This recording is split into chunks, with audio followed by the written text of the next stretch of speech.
ආයිබන් නුවරඑළිය මාර්ග සංවර්ධන අධිකාරියේ සුබ සාධක සංගමයට ආධාර පිණිස අරුමැසි රාත්‍රියේ නම් ප්‍රසංගයක් සංගීත ප්‍රසංගයක් දෙසැම්බර් 9 වෙනිදා මම එනවා ගීත ගායනා කරන නුවරඑළිය පුරහලට. එහෙම නැත්නම් නුවරඑළිය නගර සභා පුරහලට.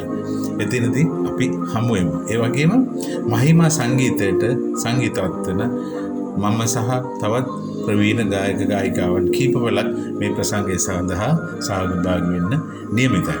ඉතින් මම ඔබ සියලු දෙනාටම කියන්න අපේ ආදරණීය රසික ජනතාවට එදිනට ඇවිල්ලා අපේ ගීත අහලා අපිත් එක්ක සතුටු වෙලා අපි ආසයි බව දකින්න.